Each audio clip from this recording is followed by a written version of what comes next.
lagpas lang tong mirror mo sa ilaw niya. Na, lagpas mo. Okay, tapos silip ka dyan. Ngayon, kagaya niyan, masikip. Pag masikip ang space dyan, ma'am, imbis na mirror ang itatapat mo dito, a-adjust ka. Ito naman pillars ang itatapat mo sa kakakabig po doon, ha? Okay, so kasi masikip. Kasi pag tinodo natin yan, nakakagipon mo yan. No? So, banti ka muna, banti pa, pillars naman. Okay, yan, lagpas ang pillars, saka ka pumunta doon. No? Ngayon, pagpunta mo dyan, ma'am, mas madali makita itong point na to. Yan, silip ka rin sa kanan. Kita mo na ba? Kita na. Ayun, pag nakita mo na siya, siyempre lalagay mo sa reverse. Lagay mo sa reverse. Okay na po yun. Ay, sa reverse. Tapos, ang gulong, palalapit mo naman dito sa Mitsubishi Hato. Ano? Ngayon, pag sumobra naman ang lapit, edi igigita mo naman ni Bella. Ano? Okay? Ayan lang ang reference niya. Atras. Yan. Sige lang.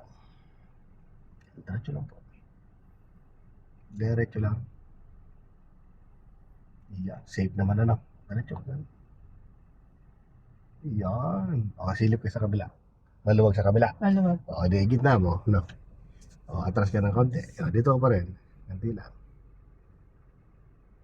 Yan, pwede na yan. O, kabit ko ulit dito sa kanan. Okay. Pag atras mo, check. Okay. Safe na na. O, tingnan mo dyan sa kabila. Safe na rin. Safe O, hintay mo lang na pumatay katawan sa kan. Okay. Both side, dito sa unahan. Tapos dito. Di ka, di ba? Safe na. O, gitna. O, 1 and 2. O, di ka, safe ano? Apo. Safe parehas yung side. So, hindi ka makakasabit. Ganun lang. Isang reference lang. Isang ano lang. Hindi ka mahirapan. Lahat ng paparkingan mo, kahit anong sasakyan gamitin mo, yun ang reference. May napuna ka kanina. Mirror, pwede na sana. Kaya lang napuna natin, masikip. Oh, last, pillars. Lagpas mo to. Pag, ang importante kasi makita yung aatrasan mo. Kasi hindi mo to makikita nga aatrasan mo kung mirror lang kinabig mo kasi sasabit ka naman doon. Di mo pwedeng sabitan yon o banggain. Di nga natin makikita to. Kaya abanti ka pa.